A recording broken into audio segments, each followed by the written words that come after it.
Ya Tuhan, sebelum kau panggil aku, berilah kesempatan kepada aku untuk memberi makan seluruh anak Indonesia. MBG hadir untuk anak, ibu hamil, dan menyusui dengan target 82 juta jiwa akhir tahun ini. Mau makan bingung, makan pakai apa gitu. Udah enak sekolah sekarang. Terima kasih juga untuk Bapak Presiden memberikan kesempatan untuk kita semua bekerja di sini. Pemimpin sejati, tepati janji. Assalamualaikum warahmatullahi wabarakatuh. Shalom, salam sejahtera bagi kita semua.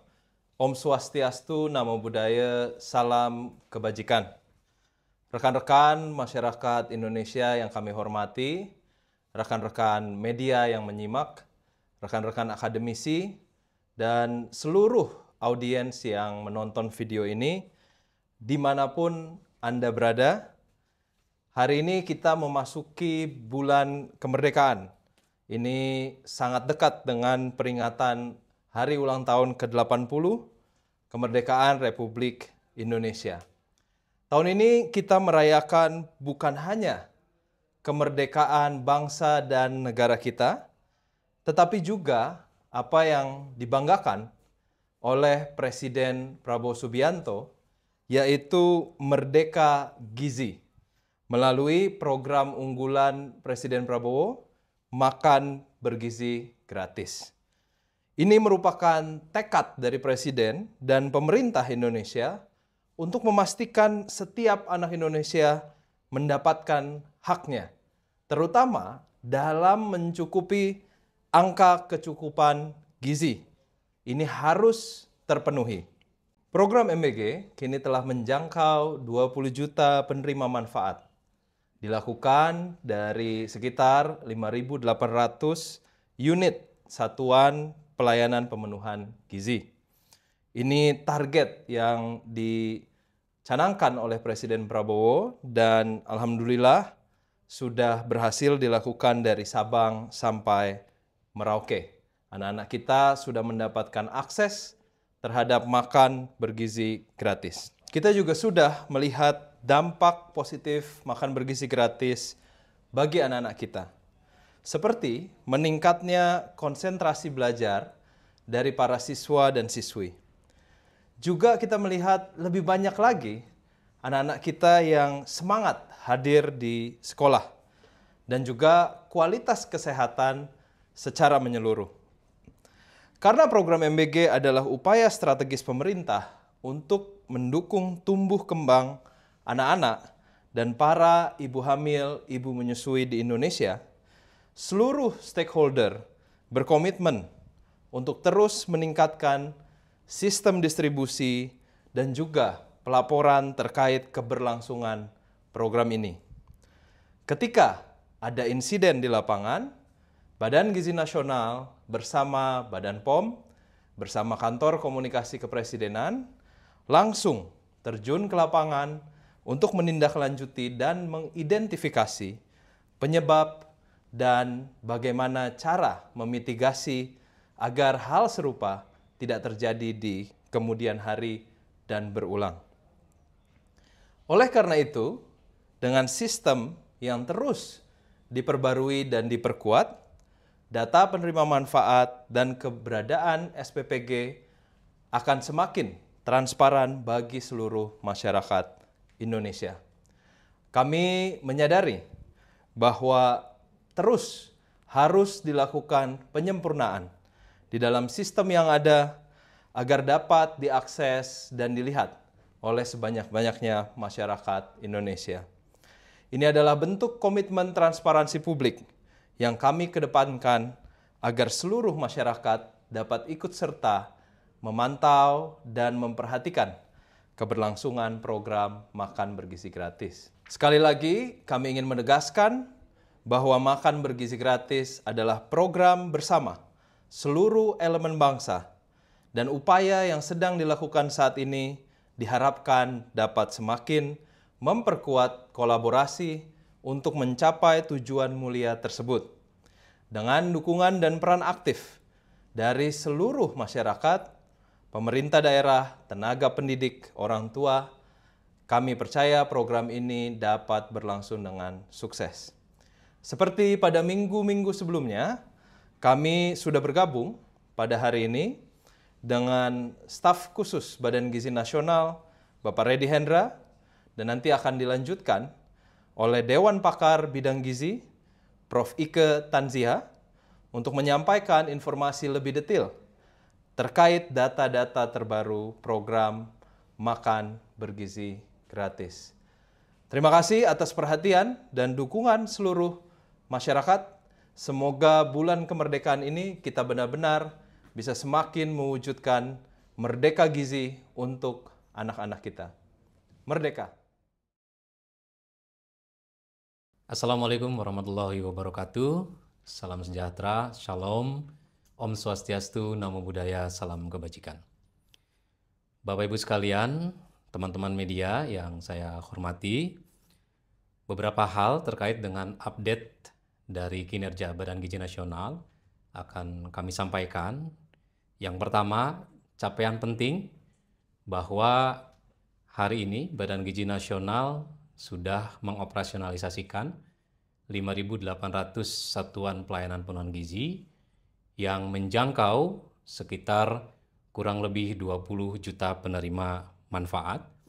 Penambahan ini sangat signifikan dari beberapa waktu yang lalu karena Badan Gizi Nasional melakukan proses verifikasi dengan sangat efektif terhadap mitra-mitra satuan pelayanan pemenuhan gizi. Hari ini juga ada sekitar 17.000 calon mitra satuan pelayanan pemenuhan gizi yang sudah berproses dalam proses verifikasi dan juga telah melalui tahap proses persiapan, sehingga Badan Gizi Nasional dalam beberapa pekan ke depan juga akan mulai melakukan operasionalisasi dengan banyaknya mitra satuan pelayanan pemenuhan gizi. Percepatan penerima manfaat yang kami lakukan, terutama di wilayah 3T, Badan Gizi Nasional bekerja sama dengan pemerintah daerah dalam hal pembangunan infrastruktur yang dibutuhkan di wilayah 3T. Selain itu juga, Badan Gizi Nasional juga mendorong pihak-pihak lainnya selain pemerintah daerah untuk bisa bekerja sama dengan Badan Gizi Nasional dalam hal penyiapan infrastruktur yang ada di wilayah 3T. Kami menargetkan di bulan September, penerima manfaat di wilayah 3T sudah bisa merasakan program makan bergizi gratis.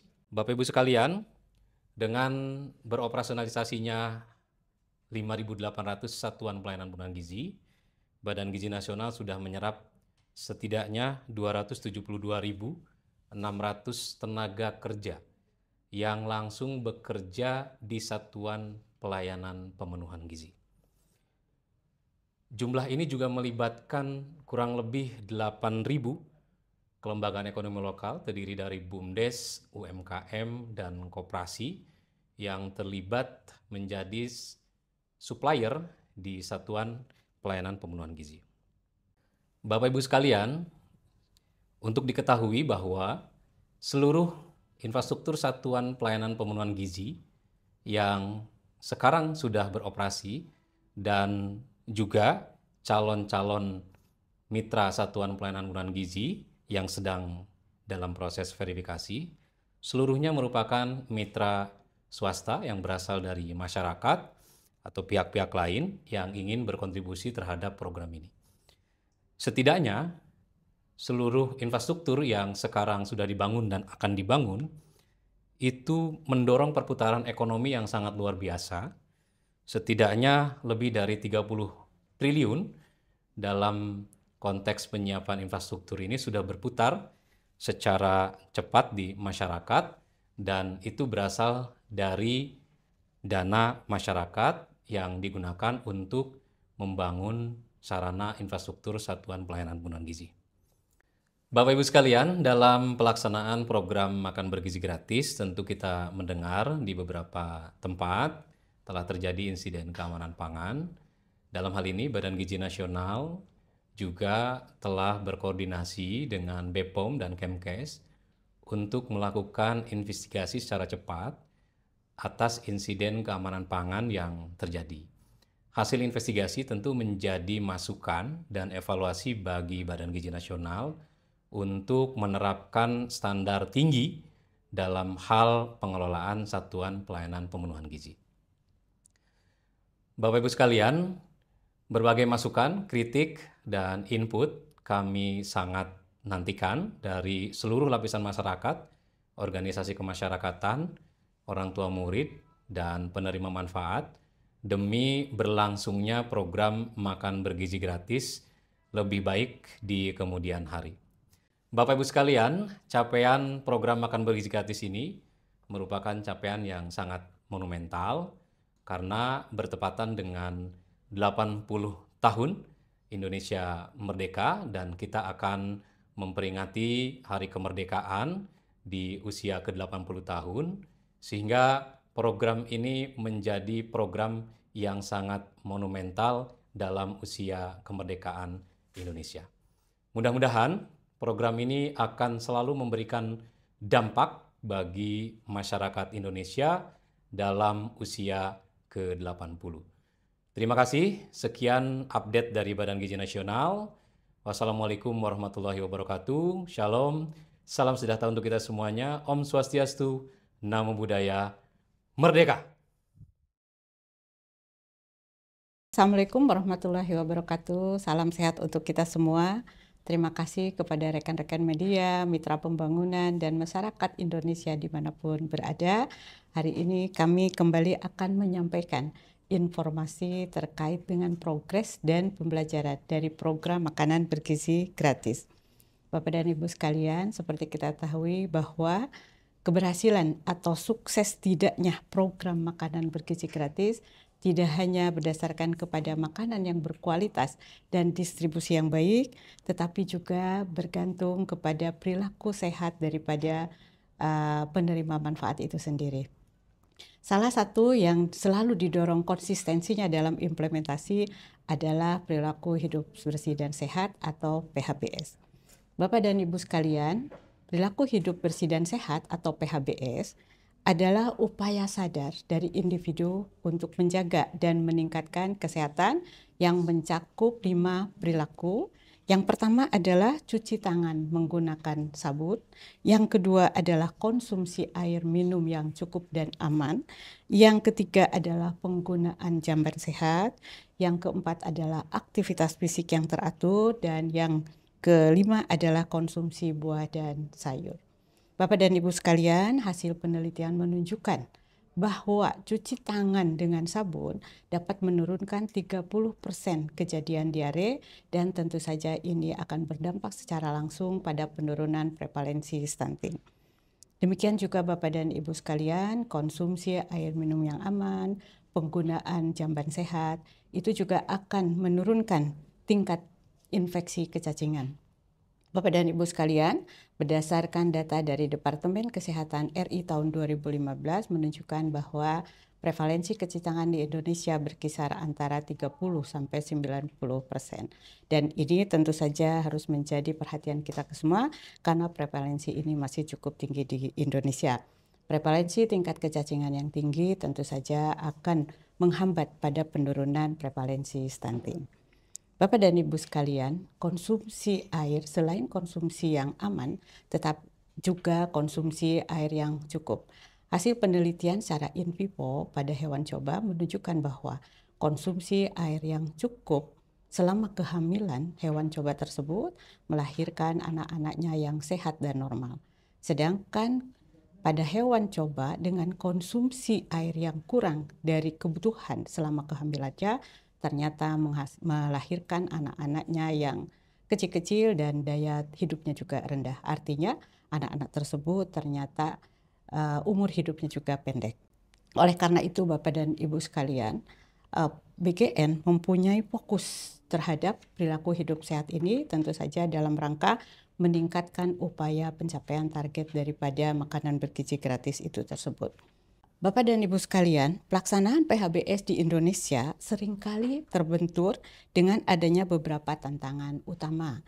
Yang pertama adalah masih adanya kesenjangan terhadap akses air bersih, terhadap jamban sehat, kesenjangan di antar provinsi, antar kabupaten kota, dan juga antar kota dan desa. Demikian juga Bapak Ibu sekalian, masih kurangnya ketersediaan fasilitas PHBS di sekolah dan masih rendahnya kepatuhan masyarakat terhadap perilaku cuci tangan pada momen penting. Nah, dengan kondisi ini, PGN mempunyai fokus dan juga mendorong untuk terwujudnya perilaku hidup sehat. Nah, ada beberapa hal yang sudah BKN lakukan, diantaranya adalah BKN telah melakukan kolaborasi dan kerjasama dengan Kementerian Kesehatan, Dinas Kesehatan setempat bersama-sama dengan SPPK melakukan edukasi untuk mendorong terbentuknya perilaku hidup sehat. Nah, tentu saja harapan ini adalah untuk mengurangi risiko kontaminasi saat mengkonsumsi panganan yang tentu saja akan berdampak pada gangguan kesehatan. Di samping itu, Bapak dan Ibu sekalian, sanitasi, higienis, dan keamanan pangan juga menjadi perhatian utama di semua SPPG. Oleh karena itu, saat ini sedang berlangsung pelatihan TOT, Training of Trainers, bekerja sama dengan UNICEF, Center of Excellence, MBK, Kemenkes, BPOM, dan Kemendikdasmen dalam rangka melakukan pelatihan terkait dengan keamanan pangan dan PHBS bagi penjamah makanan. Bapak dan Ibu sekalian, di samping itu juga BKN telah membuat pedoman SOP terkait keamanan pangan, sanitasi, higienis di SPPG dengan mengintegrasikan PHBS di dalamnya. Tentu saja pedoman ini akan menjadi referensi kerja untuk seluruh SPPG di Indonesia. Bapak dan Ibu sekalian, dengan adanya edukasi PHBS, maka akan meningkat demand untuk perilaku hidup sehat. Oleh karena itu, Bapak dan Ibu sekalian, meningkatnya kebutuhan perilaku hidup sehat harus didukung dengan ketersediaan fasilitas yang mendukung terwujudnya hidup sehat berkualitas. Salah satunya adalah melalui kolaborasi lintas sektor untuk membangun infrastruktur WASH, water, sanitation, dan hygiene. Rekan-rekan media dan Bapak Ibu sekalian, kami percaya bahwa program makanan bergizi gratis dengan penguatan pada PHBS adalah salah satu pondasi dalam membangun generasi Indonesia yang sehat, cerdas, dan berdaya saing. Kesehatan masyarakat tentu saja bukan hanya urusan tenaga medis, tetapi juga tanggung jawab bersama seluruh elemen bangsa. Oleh karena itu, rekan-rekan media dan Bapak Ibu sekalian, kami mengajak pemerintah daerah, sektor swasta, media, dan masyarakat untuk bersama-sama memperluas cakupan PHBS untuk memperkuat akses terhadap makanan gizi seimbang demi terwujudnya Indonesia Emas tahun 2045. Demikian Bapak dan Ibu sekalian, terima kasih atas perhatiannya. Assalamualaikum warahmatullahi wabarakatuh. Merdeka!